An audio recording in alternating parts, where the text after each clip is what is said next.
Have you ever, woken up feeling like you barely slept a wink? Or maybe that afternoon slump just hits you so hard you wonder, like, how am I even going to make it through the rest of the day? You might look outside, see a gray sky, and think, wow, is this winter just dragging on? Am I more tired than usual?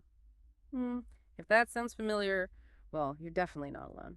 So many of us feel this way constantly. So the big question for this deep dive is, why are we so tired all the time? We're going to dig into recent science, some personal insights, and a really interesting framework to understand and maybe combat this, well, modern fatigue. Think of it like trying to find a kind of formula for peace of mind, huzur, they call it in Turkish, something practical you can actually use. Actually, before we really jump in, let's try a quick little test. 5 questions from our sources that sort of hold clues. Right. Okay, first, in the last week, how many times did you walk for more than 30 minutes? Second, on average, how many hours did you sleep last week? Ballpark figure. Third, what time of day do you usually tackle your most important work? Fourth, are you generally more energetic in the morning or evening? A lark or an owl? And last one, how many cups of coffee have you had in the past 24 hours? Just keep those answers tucked away in your mind as we get started. It's fascinating, isn't it? Because this isn't just a temporary thing for a few people. It's really widespread. Globally, something like 1 in 5 adults struggles with fatigue that hangs around for up to 6 months. And often, there's no obvious medical reason. And a U.S. National Sleep Foundation study found that, wow, 44% of people felt sleepy 2 to 4 days a week. Almost half the population feeling tired half the week. That's huge. It really is. And I read it's even more striking in the UK, something like 1 in 8 adults reporting constant fatigue, and a quarter feeling exhausted most of the time. Studies also show women tend to report more fatigue than men, too, even if they don't have kids. That's right. It's so common, the UK's National Health Service actually has an acronym for it. TATT. TATT. Yeah, tired all the time. Wow. Okay. That says something. But is it just about not getting enough sleep? Are Well, tiredness and sleeplessness the same thing? that's a really crucial point. Experts are clear. They're distinct. Traditional fatigue, like after a heavy exercise or maybe seasonal blues, that's usually temporary. We kind of expect that. But what's really growing and what we're focusing on here is this mental and emotional fatigue. Okay. And that's where things get interesting with this modern aspect, right? Yeah. Like when you're mentally drained, your brain feels foggy. It's hard to focus, finish things. Exactly. Brain fog, difficulty concentrating, maybe getting impatient with people more easily. Yeah, I can relate to that sometimes. These are really modern symptoms, and they often stem directly from, well, the sheer burden of living in this age. It makes you think, doesn't it? Compare life maybe 100 years ago. People woke with the sun, did more physical work, maybe. Right, but their mental lives were arguably simpler. Less global news constantly, fewer choices bombarding them. It was just less mentally taxing in many ways. And now we wake up to an alarm clock, less physical work for many, but our minds, they're just always on. Thousands of notifications, infinite choices for everything, constant decision-making. It's exhausting just thinking about it. Our brains are really getting overloaded. They absolutely are. This actually reminds me of a story from the source material about someone called Robin. Just a normal person like any of us who started feeling this creeping, unexplained fatigue. Tried resting, didn't help. Went to doctors, ran tests. Nothing medically wrong. So Robin started thinking, is it me? Am I lazy? What's wrong? That self-blame cycle, it's common. Yeah. So Robin decided to just take a long weekend, stay home, try to recharge. And this ties into something called the spoon theory, right? Such a powerful metaphor. Exactly. It came about to explain chronic fatigue syndrome, CFS. Right. The idea is you start each day with a limited number of, well, spoons, energy spoons. And everything you do, showering, making breakfast, commuting, working, even socializing, costs you spoons. Yeah. So you have to constantly manage this finite resource throughout the day. And while it's crucial for understanding chronic illness, it really resonates with how many of us feel now, even without a diagnosis, that feeling of just running out of energy for basic things. It really does. Some days, getting out of bed feels like it costs 3 spoons right there. Simple tasks feel monumental. That climbing a mountain feeling you mentioned. Totally. But, and this is really important, we have to say, we are not doctors. Absolutely crucial caveat. If you are feeling persistent, unexplained fatigue, please, you really must talk to a doctor or a healthcare professional. Get it properly checked out. Definitely. But the theory itself is useful for anyone, just to understand personal energy limits. Try visualizing it. Okay, I've only got, say, 12 spoons today. How do I spend them? Right, like an intense meeting might be 3 spoons gone, scrolling social media for 2 hours, maybe that costs 2, going grocery shopping, that could be 4. It helps you see why you feel so drained after certain things. It makes it less mysterious, more manageable, maybe. And a huge part of that drain, you mentioned it earlier, is this information overload, decision fatigue. Oh, absolutely. Every ping, every notification, every email, it's like a tiny withdrawal from your mental energy bank. And then deciding what to eat, what show to watch, which email to answer first, what to wear. Thousands of decisions, Yeah. big and small. Each one chips away at those spoons, whether we realize it or not. So by the end of the day, making even a simple choice feels impossible. Is that why some famous executives wear the same thing every day? To save a spoon? That's exactly the idea. Reduce decision fatigue where you can. Save those mental resources for what truly matters. Okay, so this overload, these decisions, how does that actually affect our brains, like chemically? Great question. It boils down to a couple of key players. One is glutamate. Think of it as the brain's main go signal, the accelerator for processing information. It's vital. Okay, need glutamate, got it. But with constant input, constant decisions, that glutamate system can get pushed too hard. It's like flooring the accelerator constantly. Leads to burnout. Essentially, yes. Too much glutamate activity can cause fatigue, trouble concentrating, that brain fog. Like a computer slowing down with too many apps open. Ah, okay. That makes sense.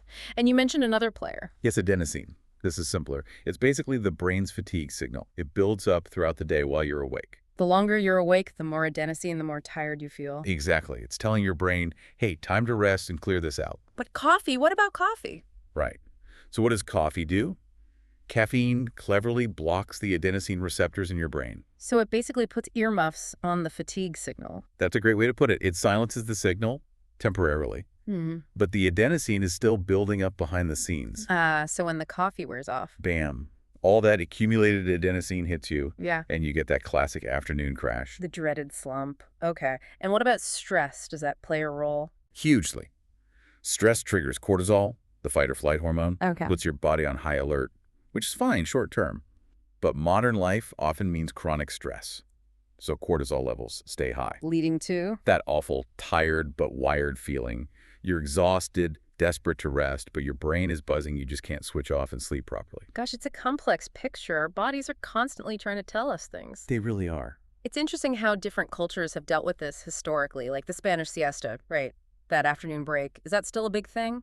Well, the idea of the siesta as this perfect 2-3 hour reset is strong culturally.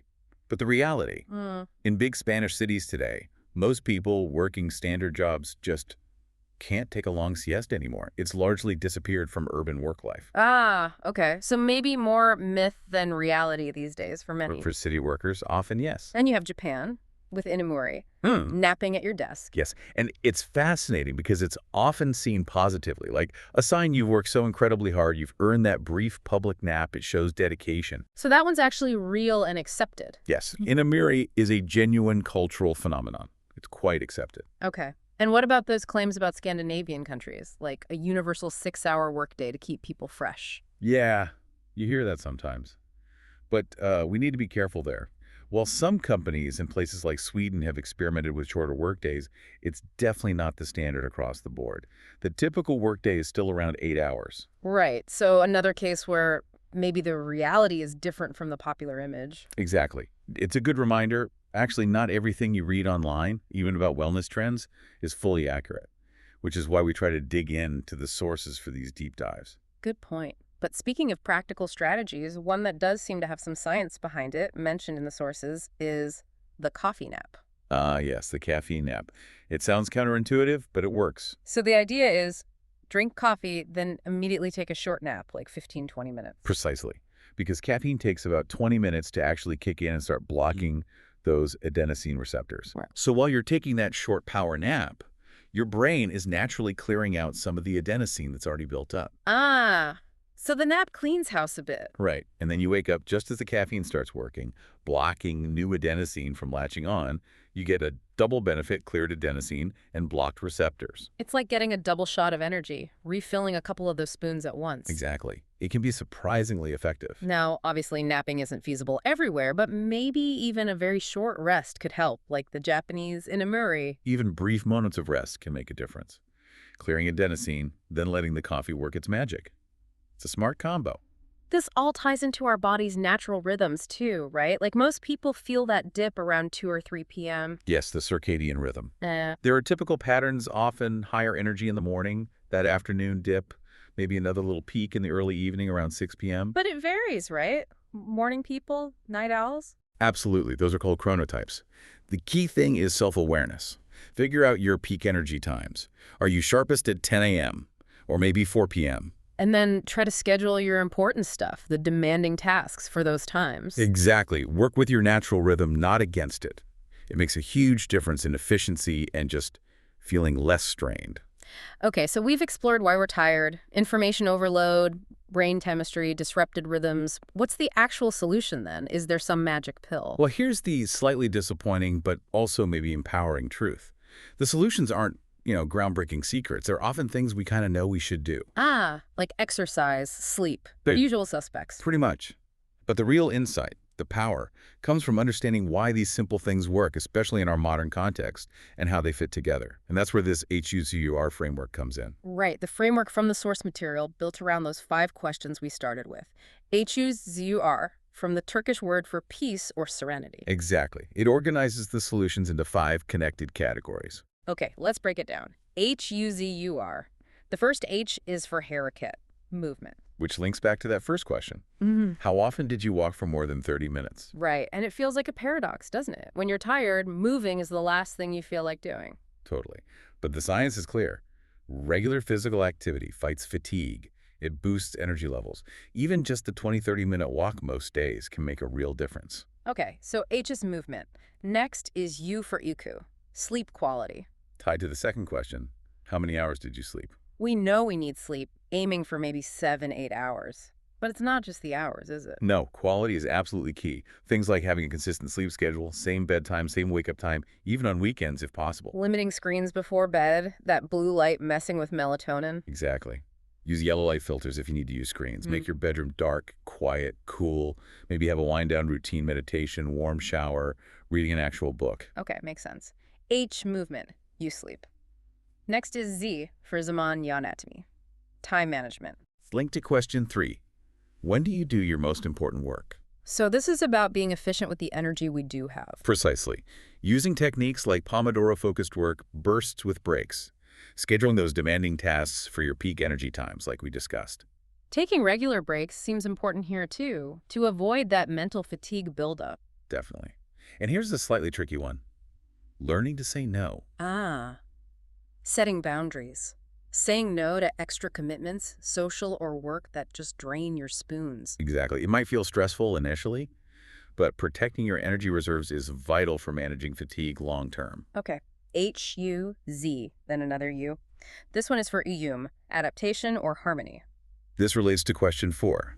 Morning person or evening person? Your chronotype. So respecting your body's natural rhythm, knowing when you're naturally at your best, and planning around that. Yes. And also adapting to nature's rhythms. Like if you live somewhere with little sunlight in winter, maybe considering a vitamin D supplement, after checking with your doctor, of course, aligning yourself. Right, adapting to your internal and external environment. Okay. HUZU. And finally, R for rutin beslenme, routine nutrition. And our last question, how much coffee did you drink?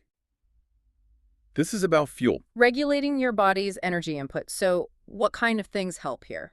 Eating meals that keep your blood sugar stable, avoiding those big spikes and crashes. Drinking enough water.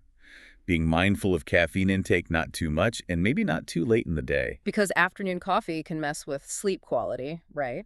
Creating a vicious cycle. Exactly. And focusing on generally nutritious foods.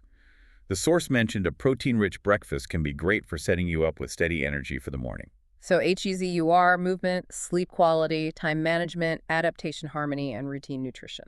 And the key thing is how interconnected they are. They aren't separate boxes. They influence each other. How so? Well, think about it. Regular movement, H, helps you sleep better. Good sleep, Yes. U, gives you the mental clarity for better time management. C, effective time management.